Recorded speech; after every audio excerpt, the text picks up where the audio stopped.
morning, Americans. This is your favorite alien here on the morning of Monday, February 21st, 2022. Sitting in for Paul Harvey this morning.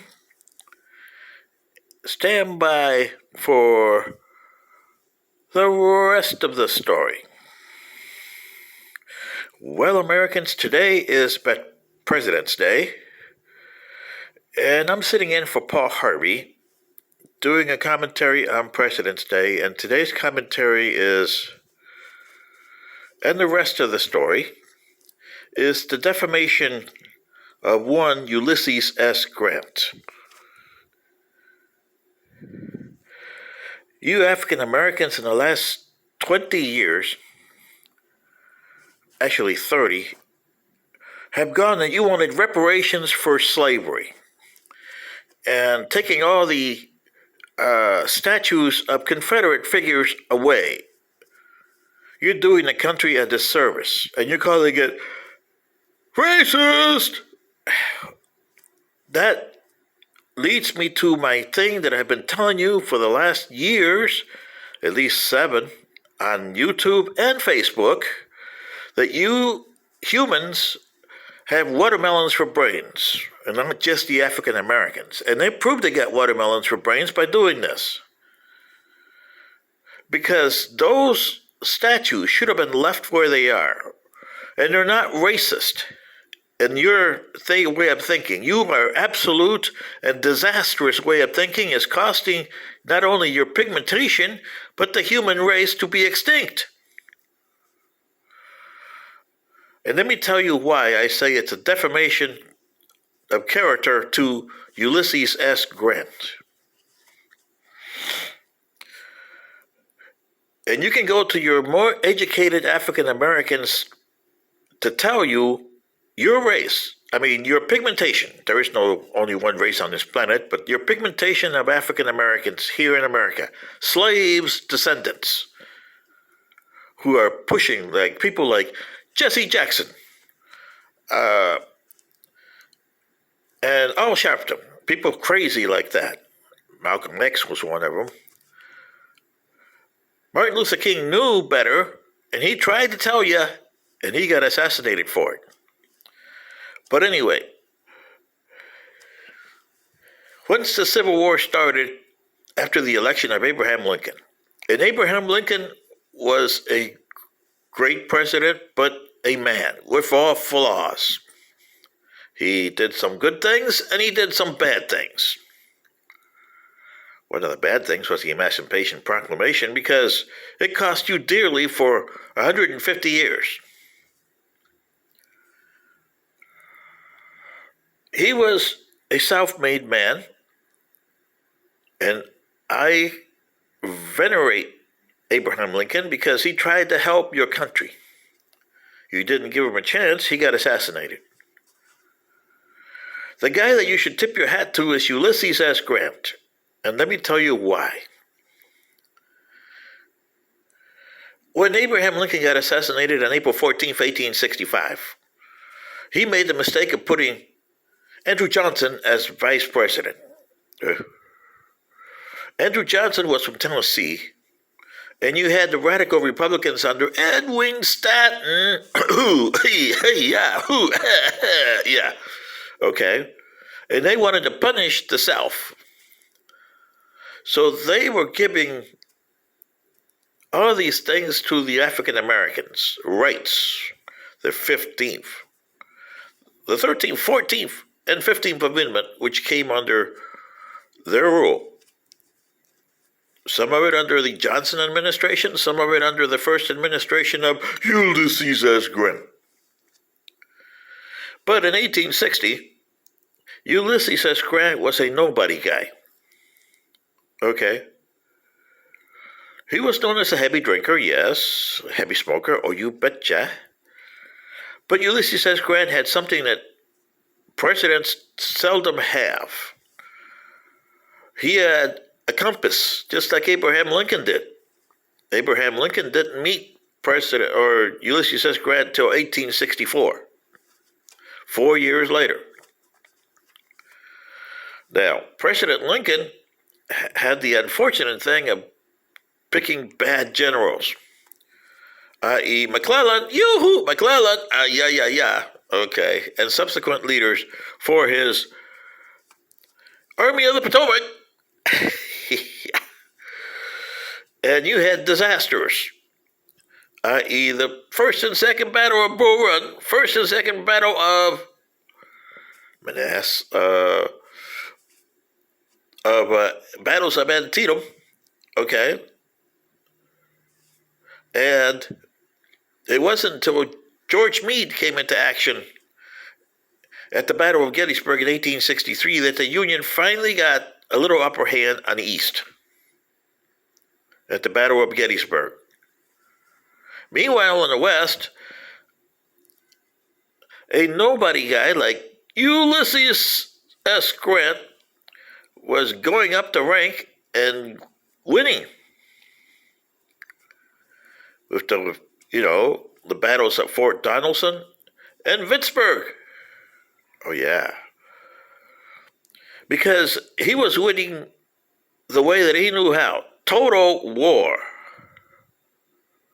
That's the only way to defeat the South.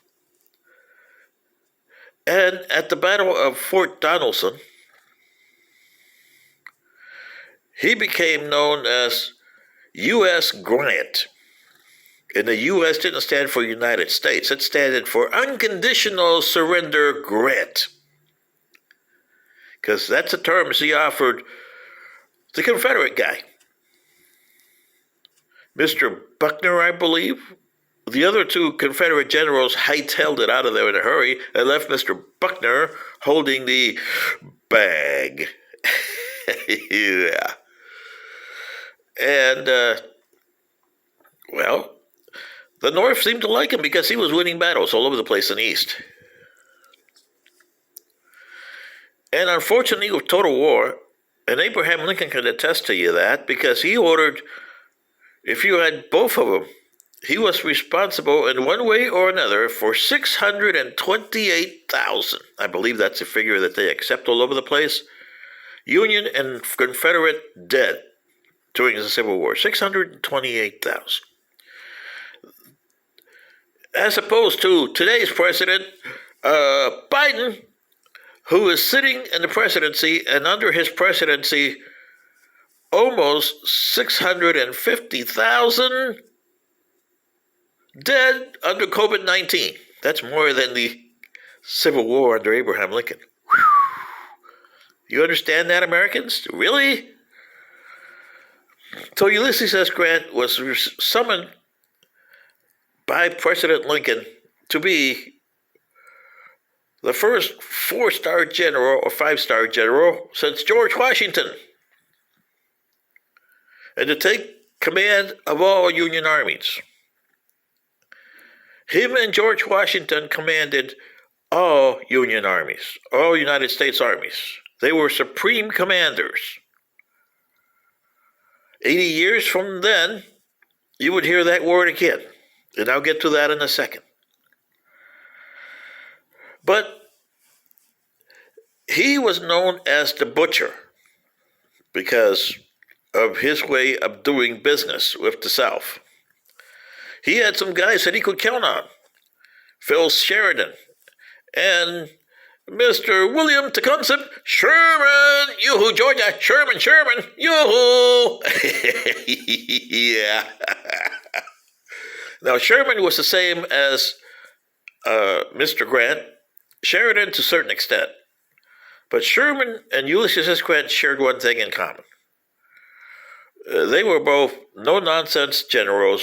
They had their problems, yes, but they were both no-nonsense and humanitarian at the same time.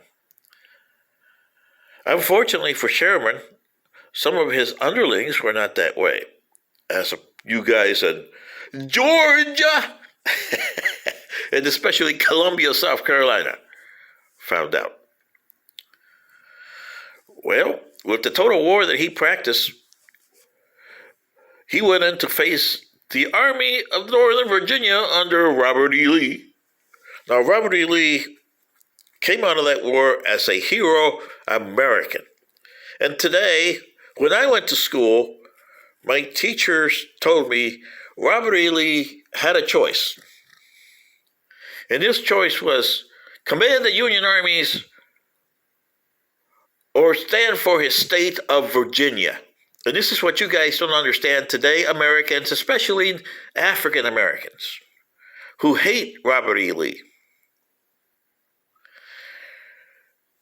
When the states became part of the Union in 1789 or 1776, the Constitution caused and postponed the problem that caused the Civil War. Why did you join the Federation of the United States as a confederation, and then again, the Constitution of the United States as a federal republic? You never ask any of the states that join either one of those associations why they're there. And when the South succeeded from the Union, starting with South Carolina, and look at their definition of succession, why they did it. When they posted out there, go back and look at it. It was for slavery, period. They needed slavery. That was their backbone of their economy. The United States hadn't gotten industrialized enough then. The North had, to a certain extent. The South, no. And the South only had 11 states. But you had all these territories that were warring under the Mexican War. Yeah. And they wanted to have slavery in those states.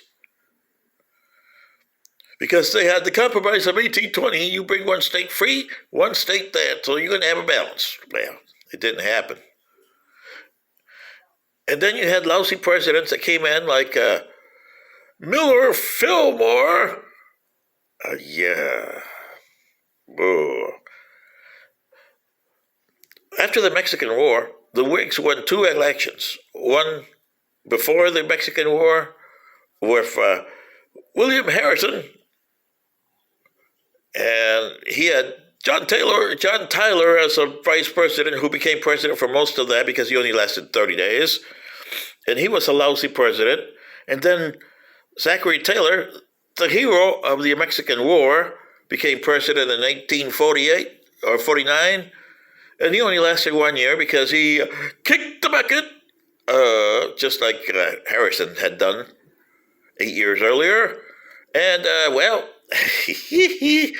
you got Miller Fillmore. Miller Fillmore. And the Compromise of 1850, which hastened the Civil War. So here we are with Ulysses S. Grant. And he's fighting Lee in the wilderness. And especially the Battle of Cold Harbor. Okay? He lost 7,000 men in an hour. 7,000. And he was referred to as the Butcher again. Because of Shiloh, 1862. Remember that? No. Yeah. But that's total war, people. That's total war.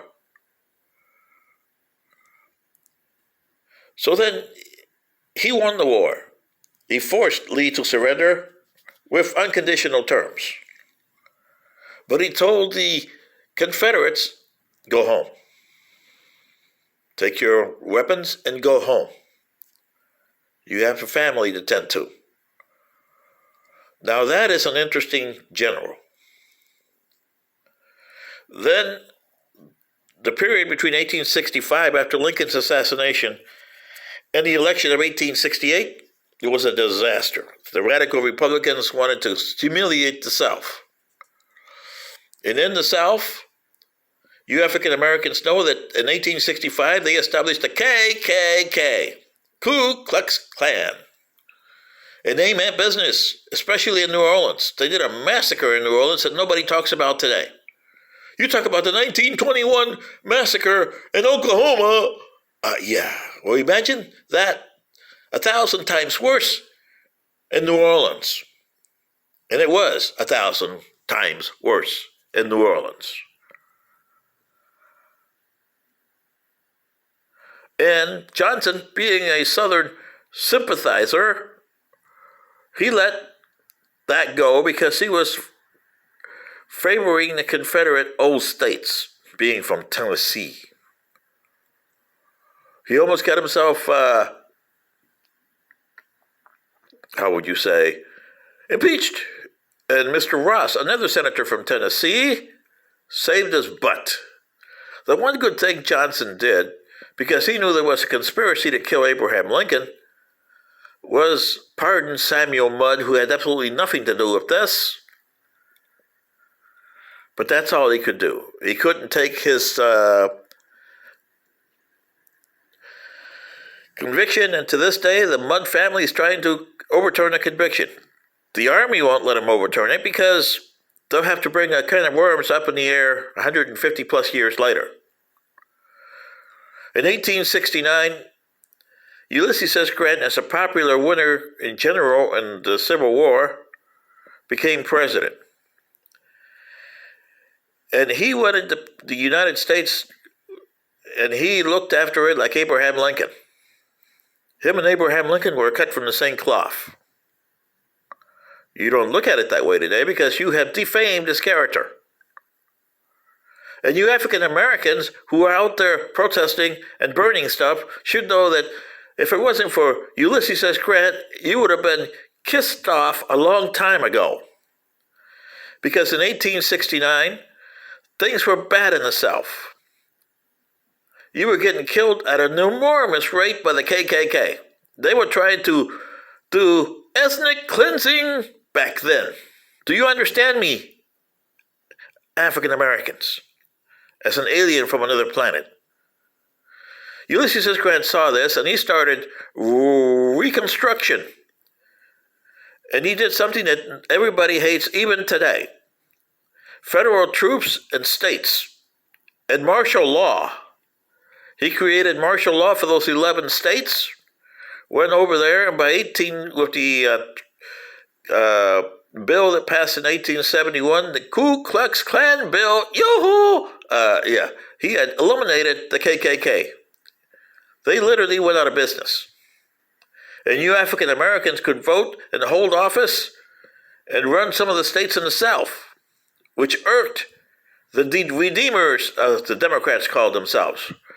They wanted to put you back in chains. They couldn't put you slaves, but they could put you back in chains and make you miserable. The North had had enough with the Reconstruction and the South. They didn't want anything to do, because how are you going to integrate the Negroes into our society? Do you want to have Negroes marry your daughter? Yeah, those were the things they were saying in those days. So in 1872, the Democrats won the House. And in 1872, Ulysses S. Grant won the second term as president. And he knew he was in jail because he couldn't do anything else after that.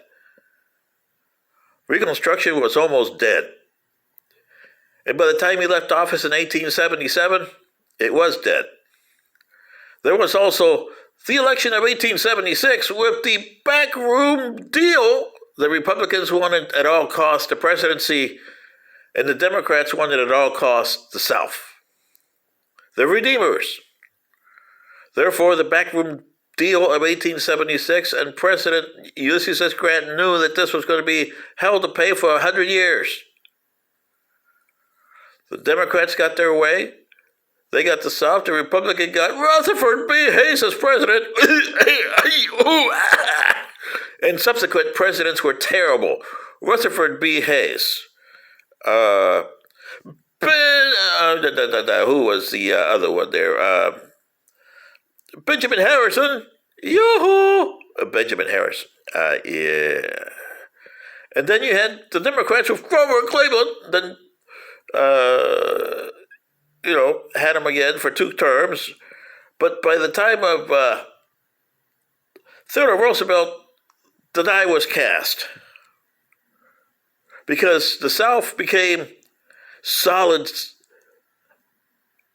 how would you say, venerating the Confederacy.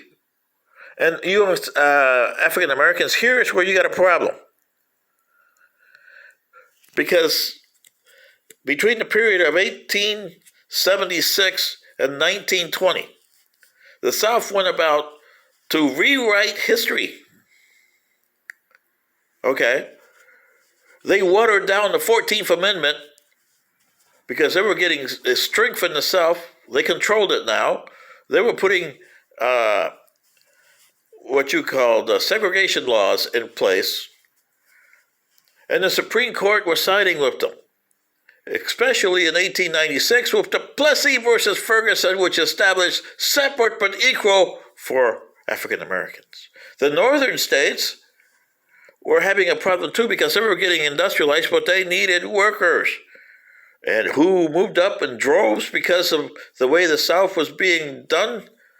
The African Americans came out and invaded places like New York City, Washington, D.C., Detroit, yeah, Atlanta still had a heavy population of African Americans in it.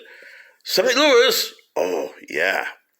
And cities who became disastrous in the late 20th century because of the administration of African Americans.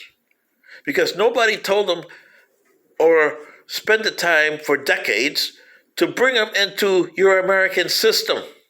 And they still haven't brought into American system. And now you got other people like the Latins and the Muslims who had the same problem as the African Americans did in the 1860s. How to integrate you into an American system. You're running into the same problem there. And this is what I told you in my last one, that a house divided cannot stand, and you've been house divided since 1857. Abraham Lincoln couldn't put it together, neither could Ulysses S. Grant, and he tried. He saved your asses, African Americans, and talk to your leaders. They will tell you that he did that. He saved your asses until the backroom deal of 1876, where the Republicans caved in, and the Democrats got their wish. And you're voting Democrat. I couldn't believe that. The party that almost killed you for a century and caused all kinds of killings in the South, especially Oklahoma in 1921, which New Orleans in 1869 was even worse than Oklahoma in 1921. Yoo-hoo! The KKK, the old KKK, was worse than the new KKK. Now, by 1915, when a new KKK came into existence, the South had already started rewriting history, bringing back the Confederacy and these statues, which you should leave there and explain to subsequent generations why they're there. They created the thing that the South succeeded from the Union because of states' rights, and that was not the case. If you read all the declarations, especially South Carolina's Declaration of Secession, read that and understand that it was slavery that made South Carolina do it. And the subsequent states of Georgia, Alabama, Mississippi, who were terrible for African Americans. They viewed you guys as savages. Oh, yeah. Really? But then they started defaming Ulysses S. Grant because he was the only guy that you guys stood by. Abraham Lincoln had long been killed, and you guys needed a protector, which was unconditional surrender Grant. And his tactics of being a butcher. You guys don't call Douglas MacArthur a butcher. Or how about Dwight David Eisenhower? He killed a lot of people during his Supreme Allied Commander. There was 2 million Japanese killed in the Pacific. Do you say that Chester A. Nimitz was a killer too in the Pacific? Because there was 3 Supreme Commanders, Chester Nimitz and Douglas MacArthur in the Pacific Theater, and Dwight David Eisenhower in the European Theater. And there was 414 400,000 plus Americans who perished or were casualties in World War II. 414,000. That's not even close to the 600 and some thousand who died in the Civil War. Yet there was atrocities. Iwo Jima can mirror some of the atrocities that happened in the Civil War. Okinawa, the Battle of the Bulge. And then you had Old Blood Guts. Everybody still venerates George S. Patton, right? He operated the same way as Ulysses S. Grant. He didn't have the fortitude of Ulysses S. Grant, but he did the same tactics that Ulysses S. Grant did. And look at what happened at the end of the war in World War II, where the occupying force under General George Patton, what did he do? He put Nazis in charge of a defeated Germany because he needed their expertise in continuing the life for the people there. He didn't have any other people to put in there that. Same way as unconditional surrender Grant did to the Southerners. He told them to go back home, the Confederates. Go back home to your families and tend to your crops. Do you understand African Americans? I hope so, because what you're trying to do now with these things of statues that you're trying to bring down because they were erected in the early 20th century. And that's because of the people that decided to look the other way. The North decided to look the other way. They didn't want to deal with you. They didn't want to put you in, integrated into the society. So they figured the South knew better for you. They didn't understand that it was going to backfire to them because you guys moved in droves to the North. And thus created a national segregation United States. It wasn't until World War II that you guys finally got some vengeance there. In the 1960s, you had to do your civil rights all over again. Your civil rights president was Ulysses S. Grant, but this L.B. Johnson was not Andrew Johnson, and he went out of his way to do it for you. But they didn't go all the way. They never integrated you and amalgamated you into the United States system. They haven't amalgamated the Asians. They haven't amalgamated the Latins or the Muslims. And they need to because they're eating you guys from the inside out. I hope you understand me. And this is why I'm saying that there's a disservice and disinformation and defamation of Ulysses Simpson Grant here. He is one of the better presidents you had, and because the South was writing their history again in the early 20th century, and this is why you need those statues there to teach not only you African Americans, but whites, Latins, Muslims, and Asians, why the United States became in the 20th century what it was, segregated. Sitting in for Paul Harvey, this is your favorite alien. Good day.